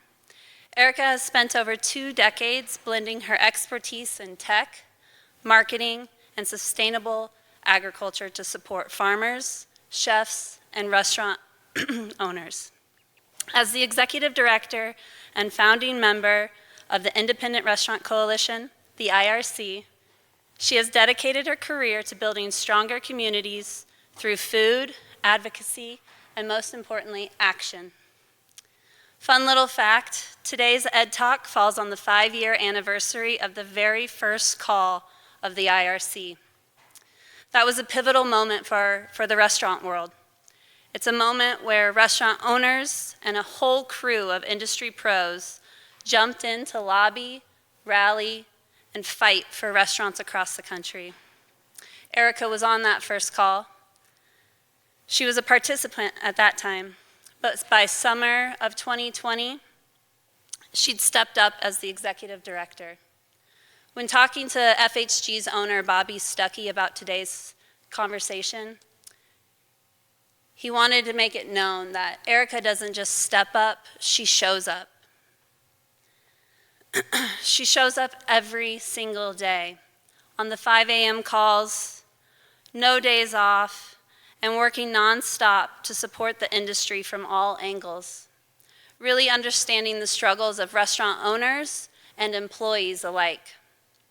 Her belligerent optimism kept everyone pushing forward, especially when folks like us had to get back to work and couldn't keep fighting full time. Without Erika, we'd probably all be stuck in a group chat somewhere wondering what to do next. Today, she's here to share her insights in a talk titled Serving Change, Advocating for a More Resilient Future. Please join me in welcoming Erika Polmar.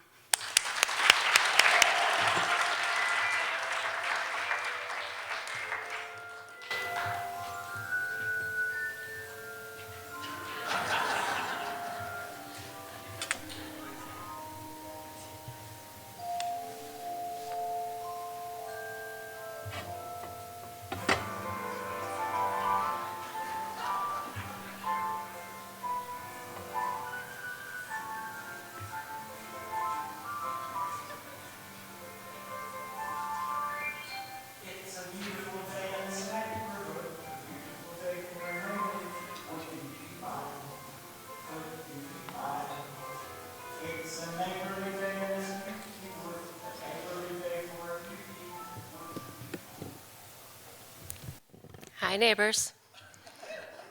I'm so glad you're here. You know, when I was growing up, there was a phrase that we often heard when things were kind of funky or being troublesome. Maybe you heard it too. Look for the helpers.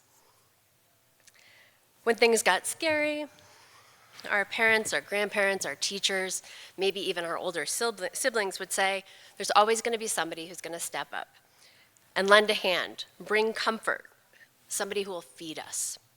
And so often, those people are restaurant people. Restaurants have always been more than just a place to eat. They're a place of refuge, of celebration. They're the place you go after a bad breakup. They're the place you go to celebrate with friends, to gripe about your boss.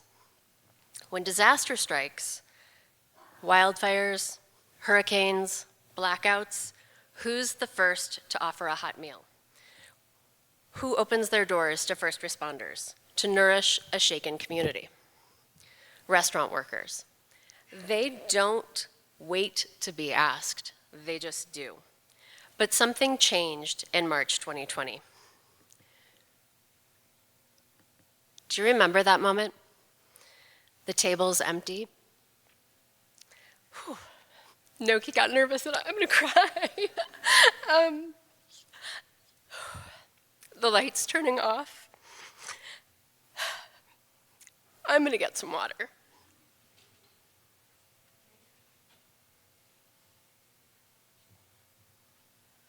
I swore I wouldn't do this, but this used to happen on IRC calls all the time too.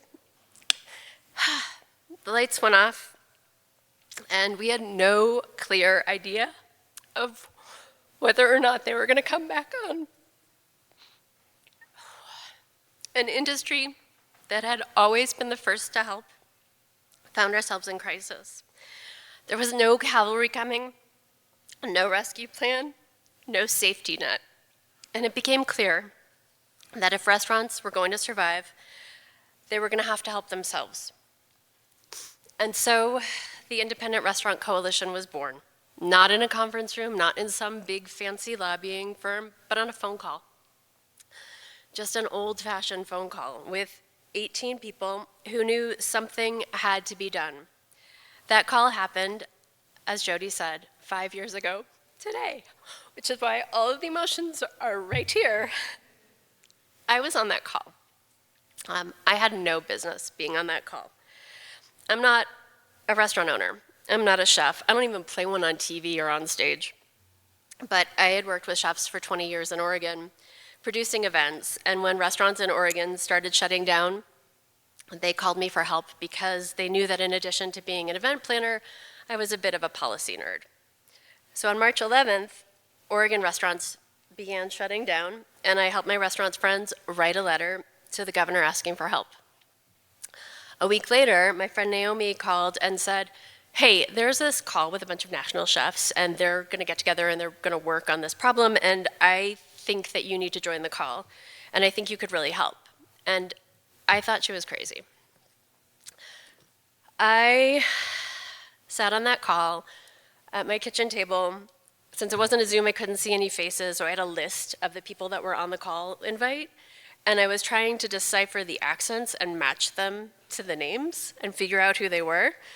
But it turned out that knowing them didn't really matter. What did matter was that everyone on that call spoke with one voice, a voice that was filled with passion, frustration, and a relentless commitment to save the industry that they loved.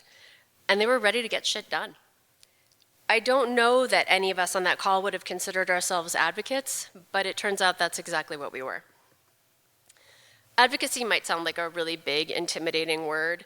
It's also a word that gets sort of morphed into meaning a million different things. I talk to banks now that have advocacy departments. But what advocacy really means is using your voice to make change, and it comes in all shapes and sizes. I bet every single one of you has been an advocate. Have you ever told a friend about a local restaurant that needs support? Have you ever signed a petition? Have you saved your friend a seat in a crowded movie theater? Maybe you saved a seat today? Or convinced your kids to eat their vegetables? That's advocacy. And it's really powerful. Advocacy isn't really about changing who you are. It's about using your strengths to make a difference. Maybe you're not the person that wants to stand in front of a microphone. P.S. I hate public speaking. Or you want to rally at the Capitol. Advocacy isn't just about being loud, it's about being effective. So if you're like me, and you're more of an introvert than an extrovert, here are some things that you can do to be an advocate.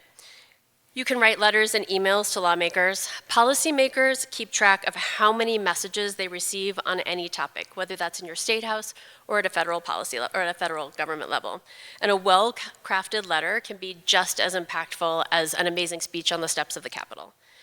Sharing stories is really important. If public speaking isn't your thing, helping others tell their stories, collecting testimonials, writing articles, crafting social media posts that amplify a message are all really important things. You can also organize behind the scenes. Every movement needs planners, strategists, and people who make sure the right messages are going to the right people. Support those who speak up. Offering encouragement and connecting them with resources to help spread their message is really, really helpful.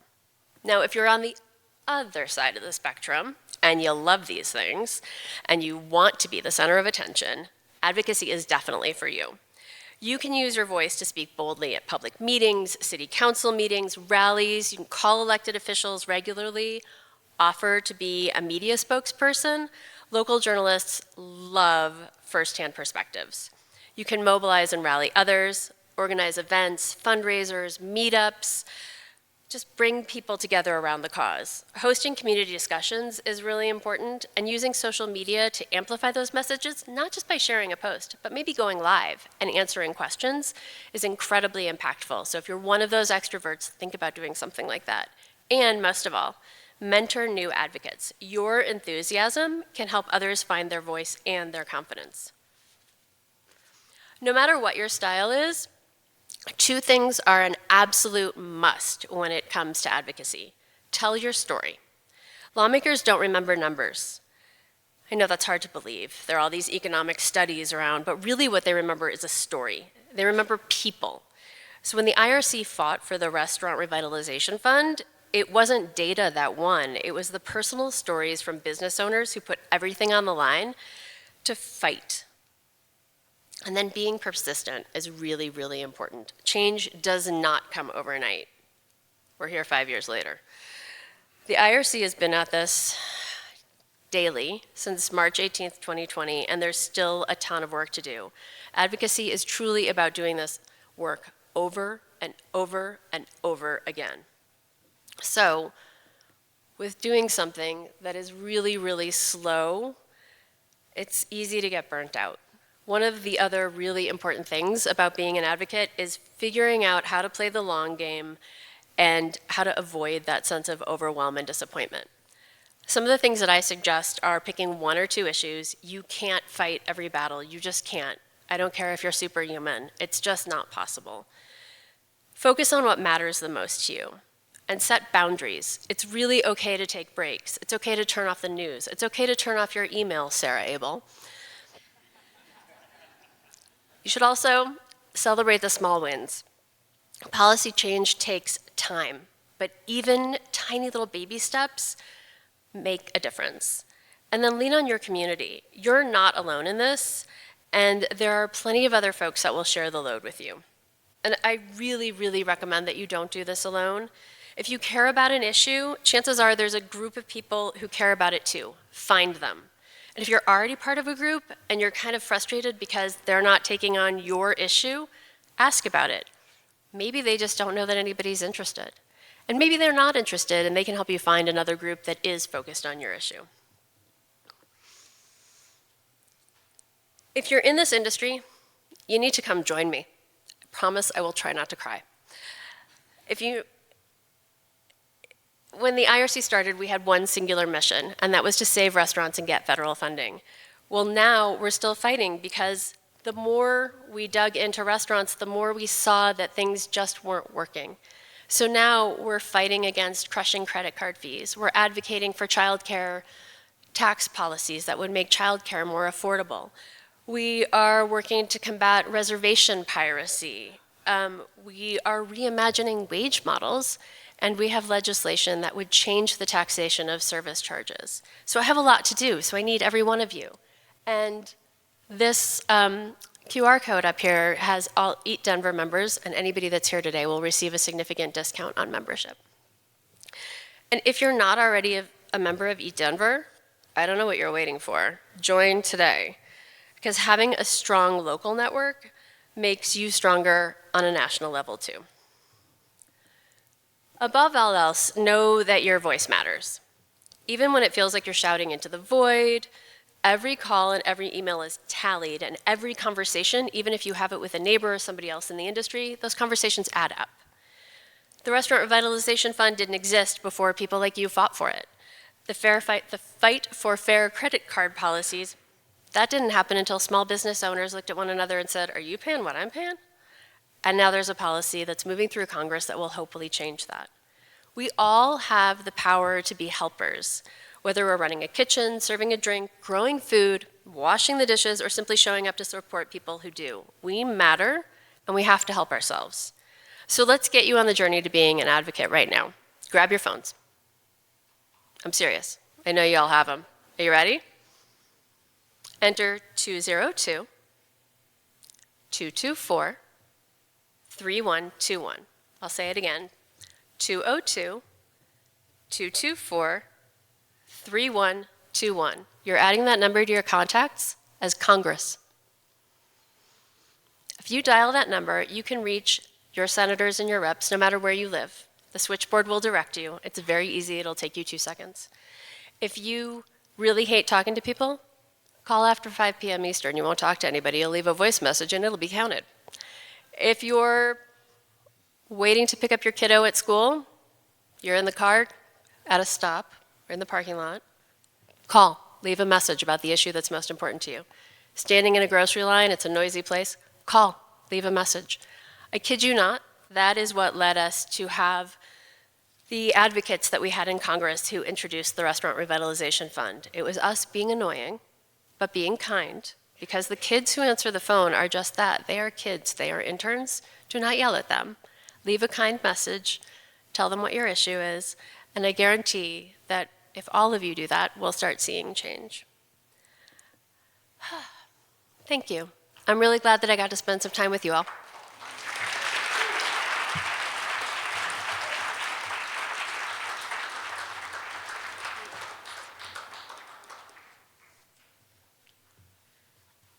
Hi, everybody. My name, I know I'm standing between you and sunshine or maybe a parking ticket or the bathroom, so I'm going to try to keep this quick.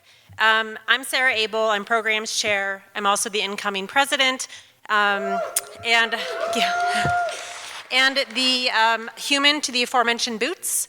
My day job, I'm a partner at Baltz & Company and really proud to be a part of this industry. As we close today's programming, we want to give a really big thank you to all of our sponsors, Ecolab, Employers Council, In Kind, Spot On, Table 22, and US Foods, as well as the folks that nourished our bellies and kept us caffeinated, including Blackbelly, Butterpunk cookies, Novo coffee, and Rosenbergs bagels. And to carry on our theme of sustainability, our partners at EP Distribution and Scraps.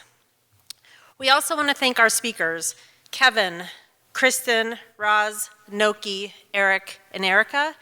To everybody who introduced our speakers, to David on the AV, our event volunteers, MSU School of Hospitality for hosting us, and to you, our hospitality community, for attending, for inspiring, for empowering our industry. Thank you, Christin, for leading this incredible community, Kip, for your unwavering enthusiasm and support, and for the programs committee and board, including the waltz to my new Harris, Bryant Polmar, for your energy, ideas, and partnership. As Erika mentioned, 5 years ago today, we were closing our doors. We were cleaning out our walk-ins. We were donating all of our food. We were sheltering in place, and we were really unsure of what was next. It's also the day that the IRC was born, and out of the scrappiness and let's get shit done and move this industry forward and save our independent restaurants, that you all made this happen. This room of independent operators made it happen. It's bananas to think about what has transpired in the 1,825 days since. But as I look out at this audience, I'm incredibly proud to be a part of and cheerlead for this community. And as an enthusiastic eater and primo dishwasher, I'm grateful for everybody here. So thank you again for joining us this morning, for feeding and caring for others, and being part of this community, being part of Eat Denver. Looking forward to seeing you all in your own restaurants, bars, food trucks, catering halls, and to everybody at the Big Eat in July, programs chair. Got to make sure you all get there. So thank you. Have a beautiful day. It's almost spring. Appreciate y'all.